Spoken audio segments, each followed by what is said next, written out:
Hey guys, welcome back to my video. You are watching study hacker. So guys, ये है NDA की notification जो कि 18th of May को release हुई थी और इसकी जो लास्ट डेट है एप्लीकेशन भरने की जो है 7 जून। तो गाइस, इस वीडियो को बनाने का मेरा मेन पर्पज यही है कि इस जो नोटिफिकेशन होती है इसमें 95 पेजेस हैं, तो इन पेजेस को कोई नहीं पढ़ता। तो इसमें मैंने क्या हाईलाइट कर दिए पॉइंट, जो इम्पोर्टेंट बातें हैं वो मैं सारी की सारी आज यहाँ पे कवर करूँगा, क्योंकि बहुत ज़्यादा लेंदी हो जाता है, इतना ज़्यादा टाइम वेस्ट कोई नहीं करना चाहता। तो गाइस, स्टार्ट करते हैं अपनी ये वीडियो। तो जैसा कि 18 मई को क्या है एप्लीकेशन लॉन्च हुआ था, 20 दिन के लिए होता है लगभग। तो लास्ट डेट क्या है इसकी 7 जून है, जो कि आज की है। ठीक है, तो मैंने इसमें क्या है पॉइंट जो है वो हाईलाइट कर दिए हैं, जो कि अक्सर प्रॉब्लम देखने को मिलती है और बहुत सारे कैंडिडेट क्या है अपने डाउट पूछते हैं। तो सबसे पहली जो प्रॉब्लम देखो यहाँ पर, candidate should have also photo ID की होती है। ठीक है, तो एप्लीकेशन फॉर्म में जो हमें फोटो आईडी अटैच करनी होती है वो आधार कार्ड की कर सकते हो आप। ठीक है, मेनली आधार कार्ड की करते हैं सब लोग, तो आधार कार्ड की कर सकते हो। उसमें भी ये डाउट रहता है कि दोनों साइड की करें या फिर एक साइड की, तो उसमें आप क्या है फ्रंट वाले पेज की कर सकते हो, यानी कि एक साइड की, वो भी काम चल जाएगा। इसके बाद लास्ट डेट जो है 7 जून आज की है, टिल 6 PM तक है। और एडमिट कार्ड के बारे में इस नोटिफिकेशन में लिख रहा है कि एडमिट कार्ड जो है वो कम से कम 3 वीक्स बिफोर, यानी कि 3 हफ्ते पहले आएगा। तो इसके बाद और देख लेते हैं और कौन कौन से पॉइंट हैं। तो गाइज, ये एग्जाम के लिए ये क्या है, ब्लैक बॉल पेन। तो करना क्या है, एग्जाम के लिए ब्लैक बॉल पेन से ओएमआर सीट को भरना होता है। लेकिन मैं यहाँ पे आपको एक सजेशन देना चाहूँगा कि अपने साथ में एक वाइटनर जरूर लेके जाएं। रीजन इज बिंग दैट कि अगर बाई चांस कोई इंपोर्टेंट सर्कल अगर बाई मिस्टेक रॉन्ग भर गया तो पूरी की पूरी ओएमआर सीट जा सकती है। जैसे कि रोल नंबर, अगर हमारा एक आंसर गलत हुआ है तो उससे हमें कोई ज़्यादा फर्क नहीं पड़ेगा। लेकिन अगर रोल नंबर में थोड़ी सी भी मिस्टेक हो गई, थोड़ी सी भी डिस्क्रिपेंसी आ गई, तो पूरी की पूरी जो ओएमआर सीट है पूरी बेकार चली जाएगी, आपकी जो मेहनत है पूरी तरीके से डिस्ट्रॉय हो जाएगी। तो इस वजह से मैं बोलता हूँ कि वाइटनर जरूर लेके जाएं अपने साथ में। अगर आप वहाँ से टीचर से पूछोगे, इन्विजिलेटर से अगर पूछोगे, तो वो शायद हो सकता है वो मना कर दे, लेकिन उसका क्या जा रहा है, वो तो सिर्फ मना करके अपनी ड्यूटी करके चला जाएगा। ठीक है, तो अपन वाइटनर जरूर लगाएं उस जगह, जिससे क्या होगा, कॉपियाँ जो होती है हमारी सीट की वो मशीन में चेक होती हैं। उसके बाद मशीन क्या है उसको वाइट सर्कल को डिटेक्ट नहीं कर पाएगी, तो जो फेक सर्कल होगा जो आपने गलत भर दिया होगा उसको क्या डिटेक्ट नहीं कर पाएगी, जो ओरिजिनल होगा उसको डिटेक्ट कर पाएगी। तो वाइटनर जरूर अपने साथ रखें, क्योंकि इससे पूरी सीट जा सकती है। इसके बाद जो हाईलाइटेड पॉइंट में है, इसमें देखो प्रेफरेंस वाली है। जब एनडीए का फॉर्म भरते हैं जब अपन लोग, तो उसमें प्रेफरेंस देनी होती है। तो बहुत सारे लोग मैंने देखा है कि जो हमारी फर्स्ट प्रेफरेंस होती है उसमें जीरो कर देते हैं, लेकिन वहाँ पर एक पॉइंट लिखा रहता है कि जीरो उस जगह भरना है जो तुम्हें बिल्कुल चाहिए भी नहीं। तो मैंने एक कैंडिडेट का ये डाउट देखा था कि उसमें क्या है, उसकी फर्स्ट प्रेफरेंस क्या थी, आर्मी थी, तो उसने क्या कर दिया उसमें जीरो भर दिया। लेकिन उसने ये नहीं पढ़ा कि जीरो का मतलब है उसे कभी चाहिए ही नहीं, इसका मतलब ये होता है। तो प्रेफरेंस कैसे बढ़ते हैं, जैसे कि मेरी प्रेफरेंस पहली एयरफोर्स है, तो मैं पहले एयरफोर्स पे 1 लिखूंगा और उस पर 2 लिखूंगा, आर्मी पे, नेवी पे 3, नवल अकेडमी 4। मान लो इन केस अगर मुझे नवल अकेडमी नहीं चाहिए तो मैं 4 की जगह जीरो करा दूंगा। या फिर मान लो यहाँ पे 4 है, मुझे मान लो आर्मी नहीं चाहिए तो मैं यहाँ पे जीरो करा दूंगा। इस तरीके से वर्क करता है यहाँ पे। ठीक है, अदरवाइज जीरो का कोई मैटर रखो ही मत, 1 2 3 4 करा दो, सबसे अच्छी बात ये है। इसके बाद और मैंने जो हाईलाइट पॉइंट लिखे हैं ये सेंटर्स हैं। इसके बाद इसमें क्या होता है, first apply first allot basis होता है। मतलब जो जितनी जल्दी एप्लीकेशन फॉर्म को भर देगा उसको उसका चॉइस का सेंटर मिल जाएगा। बहुत सारे केस में क्या होता है, जो कैंडिडेट होते हैं वो लेट हो जाते हैं एप्लीकेशन फॉर्म भरने में, तो उनका जो सेंटर है वो चॉइस वाला सेंटर नहीं मिल पा रहा है। ऐसे केस भी मैंने काफ़ी सारे देखे हैं। इसके बाद आगे चलते हैं और इसकी डेट ऑफ बर्थ की बात की जाए, क्या एज क्राइटेरिया है इसका, तो 2 जनवरी 2004 से लेके 1 जनवरी 2007 तक है, वो वाले बच्चे जो हैं एलिजिबल हैं जिनकी डेट ऑफ बर्थ इसके बीच में आ रही है। इसके बाद और देखा जाए तो इसमें the candidate should also note that no addition deletion any change are allowed in online application form in NDA any examination in any circumstances once it is submitted. तो देखो इसमें क्या है, अगर आपसे कोई भी डिस्क्रिपेंसी हो जाती है एप्लीकेशन फॉर्म भरने के दौरान, आपसे मान लो कोई दिक्कत हो गई, तो उसमें क्या है, जैसे कि हम जेई मेंस वगैरह का भरते हैं तो उसमें क्या है, करेक्शन जो फॉर्म करने की जो डेट होती है वो ओपन होती है, लेकिन इस केस में नहीं होता बिल्कुल भी। तो आप क्या कर सकते हैं, अगर मान लो कोई भी डिस्क्रिपेंसी आ गई है तो उसको क्या आप दूसरा फॉर्म भर दें, और उसमें एक ऑप्शन आएगा कि आपने क्या पहला फॉर्म भरा है, तो उसमें यस कर दें। ठीक है, तो जिससे क्या होगा, तुम्हारा जो पहला वाला होगा ना फॉर्म, एप्लीकेशन फॉर्म, वो क्या हो जाएगा, वो रिजेक्टेड हो जाएगा, और जो नया वाला होगा ना वो वाला एक्सेप्टेड हो जाएगा। इसके बाद अगर आप एक और भर दोगे तो जो लेटेस्ट होगा वो वाला एक्सेप्टेड करते हैं वो। तो इस चीज़ को भी याद रखना है। इसके बाद और देखते हैं इंपॉर्टेंट क्या क्या बातें हैं। Candidate appearing in 11th class exam are not eligible for this examination. 11th के बच्चे जो हैं वो एलिजिबल नहीं है, 12th अपेयरिंग से इसको स्टार्ट करते हैं। अब इसी पे यहाँ पे नोट 4 में, ये नोट 4 जो है इसने मुझे, जब मैं प्रिपरेशन कर रहा था तो इसने बहुत ज़्यादा परेशान किया था। तो मैं चाहता हूँ कि अगर कोई परेशान हो इससे, तो इस वीडियो से देख के क्या वो अपनी प्रॉब्लम को दूर कर सकता है। तो डाउट क्या होता है कि those candidate who have failed CPSS PAVT earlier now are now eligible for air force in ground duty branch if they fill their willingness in online application form available at the commission website. तो इस point को छोड़ के अलग बात करते हैं अपन लोग।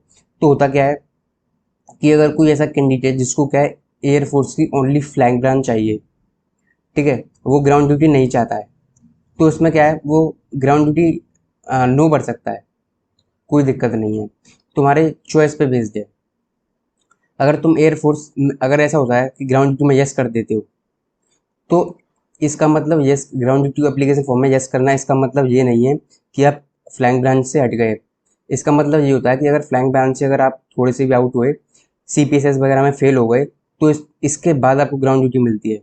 अदरवाइज अगर आपकी ग्राउंड ड्यूटी वाले ऑप्शन में नो होगी ना, तो तब भी आपका CPSS होगा। तो CPSS जब करोगे क्लियर, अगर मान लो इनकेस नहीं हुआ, तो फिर सेकंड चॉइस पे जाएंगे। लेकिन अगर आपने ग्राउंड ड्यूटी में यस की है और CPSS फेल हो, तो फिर आपको सेकंड क्या है, ग्राउंड ड्यूटी मिलेगी। तो ये कंडीशन होती है। ठीक है, इसके बाद और इम्पोर्टेंट देखते हैं। For the applicants in whose case payment detail have not been received from the bank. तो देखो इस पॉइंट में क्या है कि इसमें क्या है, मनी ट्रांजैक्शन का जो फी ट्रांजैक्शन होती है उसमें प्रॉब्लम हो जाती है। तो इसी वजह से एप्लीकेशन फॉर्म के कुछ दिन बाद क्या है, एक फिफ्टी फी वाले की जो लिस्ट आती है, उसमें क्या होता है जिनकी फ़ी रिसीव नहीं होती यूपीएससी द्वारा, तो वो क्या करता है, ये लिस्ट बनाता है जो फ़ी डिफ़ॉल्टर होते हैं उनके लिए। तो इसमें इसका सॉल्यूशन भी दे रखा है कि विद इन 10 डेज क्या है, आप लोग क्या है, the applicant shall be required to submit the proof of their fee payment within 10 days from the date of such communication either by hand or by speed post to the commission. तो इसमें क्या है, commission को सीधे क्या है 10 दिन के अंदर अपना जो, अगर आप मतलब अगर 56 फी में अगर आपका नाम आ गया है, तो उसका सॉल्यूशन है विद इन 10 डेज आपको क्या है, बिल्कुल इसमें क्या है, प्रूफ आपको प्रोवाइड कराना पड़ेगा कमीशन को, और बिल्कुल जेन्युइन प्रूफ होना चाहिए, वो फेक नहीं होना चाहिए। तो इसमें क्या है, ये भी प्रॉब्लम रहती है। इसका और हाईलाइटेड पॉइंट देखे जाएँ तो इसमें देखो सिंगल एप्लीकेशन, ठीक है, अगर डबल भी भर दिए तो क्या लेटेस्ट वाला माना था जो मैंने बता दिया है। ठीक है, इसके बाद फोटो आईडी हो चुकी है अपनी। दूसरी चीज़, एग्जामिनेशन सेंटर पर अपने को क्या है, आधार कार्ड ले जाना होता है, और वही सेम क्या है SSB में भी ले जाना पड़ता है। ठीक है, तो इसको भी आपको चीज़ को याद रखना है। ठीक है, तो जो मैंने इम्पोर्टेंट पॉइंट है वो मैंने सिर्फ हाईलाइट कर रहा हूँ। ठीक है, बाकी क्या इम्पोर्टेंट नहीं है, तो आपको अपना टाइम वेस्ट बिल्कुल भी नहीं करना है।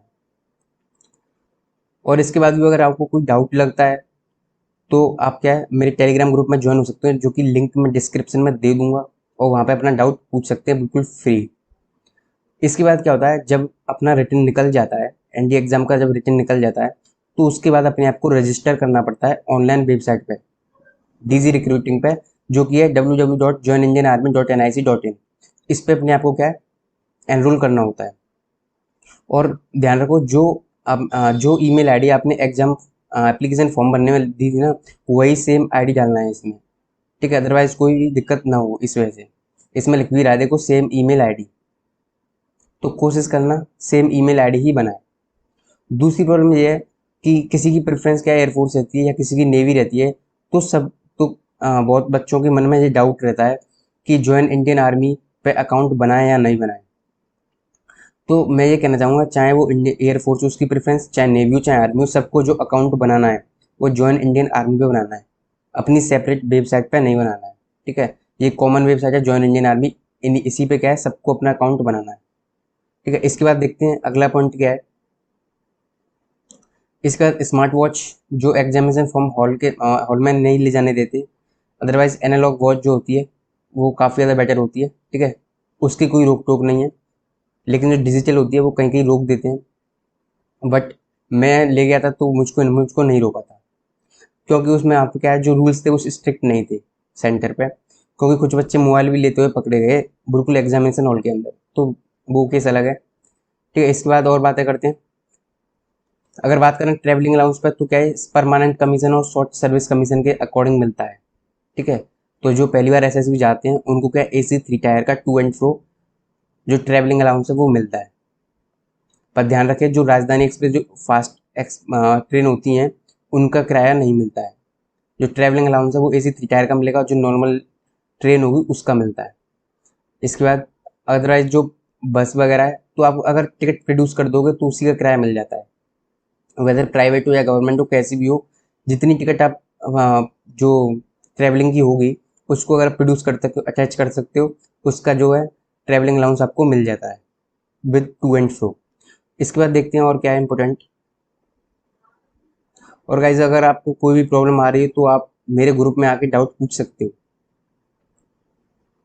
इसके बाद देखते हैं, और ये क्या अपना एग्जामिनेशन सिलेबस है, ये सिलेबस भी देख सकते हो आप। एंड ये अपना सिलेबस है। इसके बाद ये क्या है, इसमें हायर रजिस्ट्रेशन ऑफ आईडी, इसमें क्या है, लेटेस्ट मैंने ये बता दिया है कि जो लेटेस्ट एप्लीकेशन फॉर्म है वो आप कंसिडर किया जाता है यूपीएससी द्वारा, ठीक है। इसमें आपको जो अगर एप्लीकेशन विदड्रॉ करना है, अगर आपने बाई चांस भर दिया है, तो इसमें डेट भी लिखी है 14 जून से 20 जून, ठीक है। इन जो 6 दिन है, इनके इनके बिटवीन में आप क्या कर सकते हो, अपना जो एप्लीकेशन है विदड्रॉ कर सकते हो, ठीक है। लेकिन विदड्रॉ करना कोई बड़ी बात नहीं होती, तो कोई नहीं करता उसे विदड्रॉ। इसके बाद और देखते हैं और क्या इंपॉर्टेंट है। इसमें ये भी लाइन देखो, candidate should not that any omission mistake discrepancy in encoding of details in the OMR answer sheet. तो भाई सारा ध्यान OMR सीट पे भरते समय बिल्कुल रखना चाहिए, क्योंकि एक सर्कल क्या है पूरी कॉपी को बिगाड़ सकता है, पूरी एग्जाम की पूरी अटेम्प्ट की मतलब डिस्ट्रॉय कर सकता है उसको, ठीक है। तो रिगार्डिंग रोल नंबर देखो, स्पेशली रिगार्डिंग रोल नंबर, तो मैं बता रहा हूँ ना, इन केस एक्सट्रीम केस में अपने पास व्हाइटनर जरूर रखना है। और जो टेस्ट बुकलेट सीरीज कोड होता है, तो ठीक है, ये सर्कल भरने वाला ज़्यादा इंपॉर्टेंट होता है एज कम्पेयर टू जो सेंटर वगैरह लिखना होता है। जैसे कि मान लो दिल्ली सेंटर लिखते हैं, तो जो हम लिखते हैं ना वो ज़्यादा इंपॉर्टेंट नहीं होता है, उसमें मिस्टेक हो जाए तो उससे कोई फ़र्क नहीं पड़ता है। फ़र्क पड़ता है वो है सर्कल से, क्योंकि इनको तो क्या है, जो ह्यूमन बींग होगा वो देखेगा, लेकिन जो सर्कल होता है उसको तो मशीन देखेगी ना, वो तो सीधे रिजेक्ट कर देगी, ठीक है। तो रोल नंबर बहुत ध्यान से भरना होता है इसमें।